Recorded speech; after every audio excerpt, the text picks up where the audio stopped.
অর্জুন সিং এর নামে অবশেষে গ্রেপ্তারি পরোয়ানা জারি করল ব্যারাকপুর মহকুমা আদালত। যদিও প্রাক্তন সাংসদ এই মুহূর্তে রাজ্যের বাইরে রয়েছেন। প্রসঙ্গত ২৬ তারিখ মেঘনা মিলের সামনে ঘটা গন্ডগোলে এক তৃণমূল কর্মীর গুলিবিদ্ধ হয়। সেই ঘটনায় গ্রেপ্তারি পরোয়ানা জারি করল আদালত। বিধায়ক সোমনাথ শ্যাম বারবার দাবি করছেন যে এবার অর্জুন সিংকে গ্রেপ্তার হতেই হবে। তাহলে কি এবার সেই কথা সত্যি হতে চলেছে? সেই নিয়ে রাজনৈতিক মহলে চর্চা শুরু হয়েছে। এই প্রসঙ্গে কি বলেছেন বিজেপি নেতা প্রিয়াঙ্কু পান্ডে এবং অর্জুন সিং এর পুত্র পবন সিং, শুনিনি।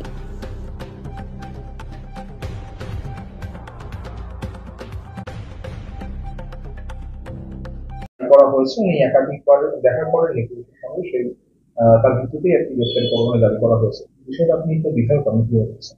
দেখুন, ব্যাপার আছে কি, আমিও আজকে শুনেছেন কি অ্যারেস্ট ওয়ারেন্ট ইস্যু হয়েছে।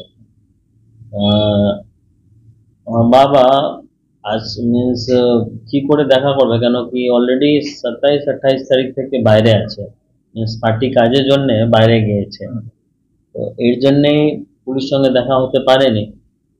নিশ্চয়ই পুলিশকে যা নোটিশ এসেছে ও রিপ্লাই তো নিশ্চয়ই পেয়ে মিনস পুলিশকে রিপ্লাই নিশ্চয়ই করেছেন। ওর পরেও এ ওয়ারেন্ট ইস্যু হয়ে গেছে। ঠিক আছে, কোর্ট যা ভালো বুঝবে, কোর্টকে তো আমি কিছু বলতে পারবে না। কোর্ট তো আইন মতন চলে, কোর্ট ইস্যু করেছে, তো কি করে আইনের মতন ও রিপ্লাই করতে হবে আর কি করে ওর অ্যান্সার দিতে হবে, ও কোর্টের মাধ্যমেই কাজ হবে। পুলিশ কি রাজনৈতিকভাবে কাজ করছে? রাজনীতিভাবে নিশ্চয়ই করছে, কেন রাজনীতিভাবে না হতো তো আপনি ভালো করে ফুটেজ দেখেছেন যেই দিনে ঘটনা হয়েছে। আগে তো ফুটেজ হাফ করে এডিট করে ইয়ে হয়েছে, ভাইরাল হয়েছে। জব আমার সাইড থেকে ফুল ভিডিও ফুল যে ফুটেজ আছে ভাইরাল হয়েছে, তো ভালো করে দেখেছেন কি হয়েছে, মিনস কোথা থেকে যে ঝামেলা স্টার্ট হয়েছে ও আপনি ভালো করে দেখেছেন। ওর পরে এমপি সাহেব ওখানে গিয়েছে, এমপি সাহেবকে দেখেই সব পালিয়ে গিয়েছে। লেকিন পুলিশ এরকম বলছে কি এমপি সাহেব মিনস ফায়ারিং করেছে, এরকম কিছু বলছে। লেকিন এখনো কিছু ভিডিও আর ফুটেজ ওরকম প্রুভ করতে পারেনি কি এমপি সাহেব এরকম কাজ করেছে। আদালতকে কি ভুল বোঝানো হচ্ছে? আদালতকে কি ভুল বোঝানো হচ্ছে?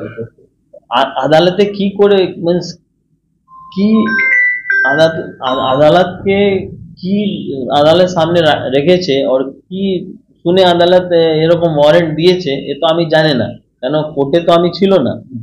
তো হতে পারে কিছু, যেরকম আপনি বলছে কি ২-৪ বার ডেকেছে যেতে পারেনি, এরকম জন্যও হতে পারে কি ওয়ারেন্ট ইস্যু হয়ে গেছে। রাজনৈতিক প্রতিহিংসা তো আছে। দেখুন, আজকে এখানে ওয়েস্ট বেঙ্গলে বিজেপি করলে তো হিংসা তো আপনাকে ফেস করতেই হবে। শুধু আমি বলবে না কি আমার বাবাকে, যত নেতা লোক আছে সবাই ফেস করছে।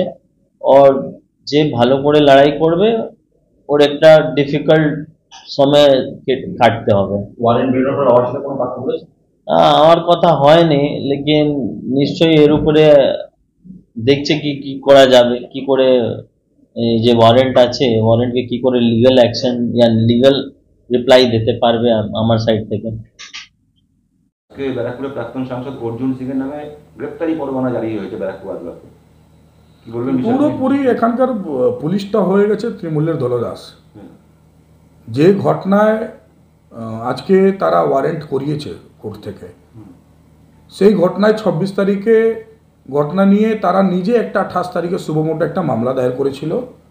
ওরা লিখছে ২৮ তারিখে সুবমোটো মামলায় যে তারা নিজে টিভি নম্বর ৪ ক্যামেরা ২১ নম্বরে তারা পেয়েছে যে তাদের ওখানকার স্থানীয় কাউন্সিলর ওয়ার্ড নম্বর ১৮ সুনিতা সিংয়ের ছেলে নমিত সিং এবং তার সাথে তেলুয়া দুজন দুটো মেশিন নিয়ে কোপ করছিল ১০টা ২০ মিনিট থেকে ১০টা ৩০ মিনিটে।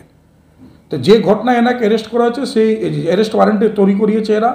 সেই ঘটনার আমরা একটা ভিডিও ফুটেজ জারি করেছিলাম যে উনি যখন সেখানে গিয়েছেন এবং যাবার পরই তারা পালাতে আরম্ভ করে গুলি চালিয়ে, এবং সেখান থেকে উনি রিটার্ন হয়েছেন। পুরো ৩ মিনিটে ৪০ সেকেন্ডে ভিডিওটা আমরা জারি করেছিলাম যে কোনো রকমে অর্জুন সিংজি এবং তার সাথে থাকার লোক কোনো আর্মস নিয়ে ছিল না, কোনো আগ্নেয়াস্ত্র ছিল না, তারা কোনো ফায়ারিং করেনি। ওরা নিজে পুলিশ সুবমোটো করছে যে দুজন সেখানে তার হাতে মেশিন পাওয়া গেছে। তো যার হাতে মেশিন পাওয়া গেছে, যাকে ওরা সিসিটিভি ফুটেজে দেখেছে, তাকে এখন অবধি কেন অ্যারেস্ট করা হলো না? তার নিয়ে কেন পুলিশ এখন অব্দি কোর্টে গিয়ে কোনো অ্যারেস্ট ওয়ারেন্ট চাইলো না? আজকে অর্জুন সিংজি নামে যে অ্যারেস্ট ওয়ারেন্টটা চেয়েছে সেটা কেন? এনাকে নোটিশ করা হলো, ওনার সঙ্গে জিজ্ঞাসাবাদ করা হলো, জিজ্ঞাসাবাদ করার পর অ্যারেস্ট ওয়ারেন্ট কেন করালো? উনি তো কোনো জায়গায় চলে যাননি। আজকে তো উনি হাইকোর্টে মামলা করেছেন, হাইকোর্টে রিট করার পর তার নামে অ্যারেস্ট ওয়ারেন্ট কেন চাইলো? এর মানে হচ্ছে টোটালি কি ভারতীয় জনতা পার্টি উনি করেন, উনি যেহেতু হিন্দুত্বের জন্য কথা বলেন, সনাতনীদের রক্ষার জন্য উনি পশ্চিমবঙ্গতে লড়াই লড়ছেন, তাই রামনবমীর আগে ওনাকে এলাকা থেকে আলাদা করে দেওয়ার জন্য এটা টোটালি তৃণমূল কংগ্রেস এবং পুলিশের একটা ষড়যন্ত্র যে ওনার এগেনস্টে একটা অ্যারেস্ট ওয়ারেন্ট জারি করিয়েছে। কিন্তু বরং সেই জায়গায় তৃণমূল কংগ্রেসের কাউন্সিলরের ছেলেকে অ্যারেস্ট করার জন্য কোনো পদক্ষেপ নেই, তার নিয়ে কোনো ওয়ারেন্ট করার জন্য তারা কোনোভাবে এগায়নি। তাহলে আপনার মতে কি রামনবমীর প্রোগ্রাম বানচাল করার জন্যই এমনটা? একদম 100%। আমাদের সবথেকে বড় অকেজন মধ্যে একটা ভগবান রামজির জন্মোৎসব, সেই জন্মোৎসব পালন করার জন্য যে আমাদের অঞ্চলে পাড়া পাড়াতে বাড়ি বাড়িতে যে লোকজন পুজো করে এবং সমস্ত যে শোভাযাত্রা বের হয়, সেই তার আবেগটা কম করার জন্য আজকে অর্জুন সিংজিকে এই একটা অ্যারেস্ট ওয়ারেন্ট এরা জারি করিয়েছে, জেনে বুঝে টোটালি তৃণমূল কংগ্রেসের এই দলেদাস পুলিশরা। এর পরবর্তী পদক্ষেপ আপনাদের কি হবে? আমরা নিশ্চয়ই হাইকোর্টে আজ মামলা আমরা করেছি, আজকে হাইকোর্ট স্ট্রাইক করেছিল কিছু স্টাফরা তাই শুনানি হয়নি। আগামীকালকে আমরা আশা করছি হাইকোর্টে যদি শুনানি হয় আমরা নিশ্চয়ই হাইকোর্টে এই কথাগুলো রাখবো।